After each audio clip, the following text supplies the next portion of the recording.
आले होते आणि आल्यानंतर आमदार साहेबांची एक स्टेटमेंट होती की हे प्रधानमंत्री मोदीजींचं पूर्ण फेल्युअर आहे. मी जाहीरपणे बोलतो साहेब, तुम्ही घाबरू नका, तुम्हाला काही येणार नाही, काय आलं ना बालंट माझ्यावर येईल आणि मी स्पष्ट बोलणार आहे.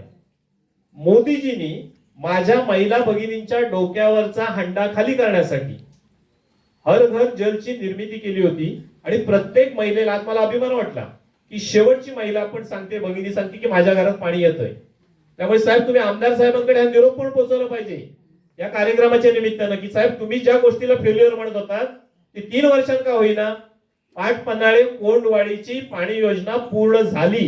या आमदार साहेबांना सांगितलं पाहिजे. पुढचा एखादा कार्यक्रम जर असाल तर त्या कार्यक्रमाला आमदार साहेबांना पण बोलवा आणि मलाही बोलवा. मी आता जे बोललोय तेच तिथे पण बोलेल.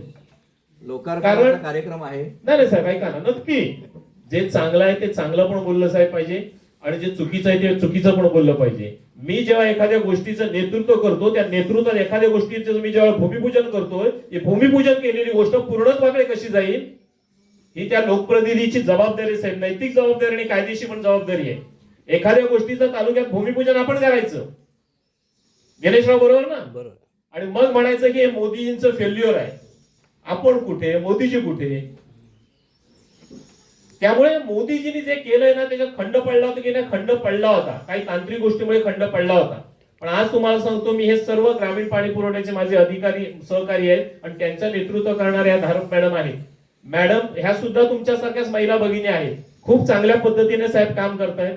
सभापती साहेबांच्या आणि आम्ही सगळे सदस्य असतो, जिल्हा परिषदेचे सदस्य असतील, एकत्र येऊन हा जो रेशो आपल्या जलजीवनचा तालुक्यात पाठी पडलेला आहे हे सगळे पुढे नेणार आहोत आम्ही. आणि करायचं त्याला पूर्ण अपूर्ण काहीच ठेवायचं नाही.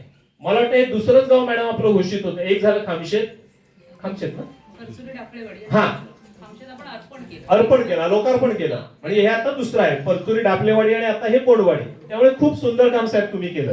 कारण ही खायची गोष्ट नाही. कारण शेवटचा तुमचा लाभार्थी पण जेव्हा ग्रामसभेमध्ये उठून सांगते होय मला पाणी मिळतंय, साहेब हे तुमच्या नेतृत्वावर काम घ्या. त्यामुळे तुमचं करावं तेवढं कौतुक थोडं आहे आणि तुमच्या सदस्यांचं, तुमच्या सगळ्या लोकांचं. फक्त मी सगळ्यांना, महिलांना किंवा माझे जे सगळे बांधव आहेत त्यांना एवढंच सांगेन, पाणी आलंय, पाण्याचं भविष्यातलं देखभाल, दुरुस्ती आणि नियोजन तुम्हालाच करायचं आहे. ह्या वर्षीचं तुम्ही आता पाण्याची अवस्था बघताय पावसाची काय आहे, तर 22 तारखेला पण अल निनोच्या संकटामुळे आता सुद्धा पाऊस नाही. खरं म्हणजे रोहिणी नक्षत्रात जे धुरळ पेरणी व्हायची ती जर पेरणी झाली असती तर माझ्या हिशोबानुसार वटपौर्णिमेला सुद्धा लावण्या पूर्ण होतात. आताची वटपौर्णिमाला 29 ला आहे. साधारणतः 23-24 मेला जेव्हा पेरणी होती, कारण मी पण शेतकऱ्याचाच मुलगा आहे, केलेली आहे शेती. पण आजची परिस्थिती अशी आहे, आपली आता रोपं पण नाहीये, अजून रोपं उगवलेली नाहीये. त्यामुळे पुढचं संकट हे धान्याचं असेल तसं पाण्याचं आहे. या पाण्याचं नियोजन करताना पाण्याचा साठा हा आपण वापरताना तेवढ्याच पद्धतीत वापरला पाहिजे.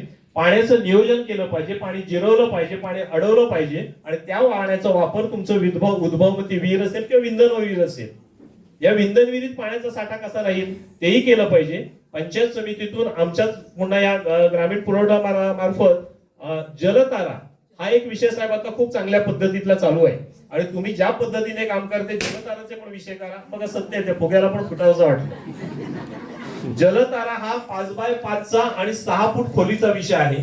फार कातळात असेल तर अडचण येईल, पण जर जमिनीत असेल साहेब तर खूप सोप्या पद्धतीने काय आहे तर पाणी जिरवायचं आहे.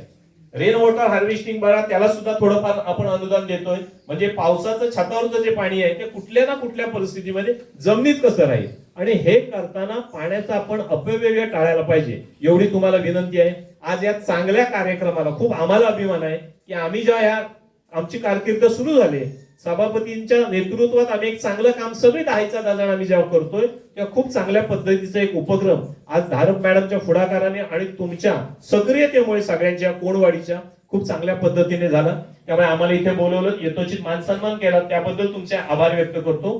पाणी व्यवस्थापन समितीचे मला वाटतं अध्यक्ष पागळे याका तुम्हीच आहात, त्यामुळे तुमच्यावरही सगळी जबाबदारी आहे. आपण पागळे याकांच्या पण पाठीमागे उभे राहाल. सगळे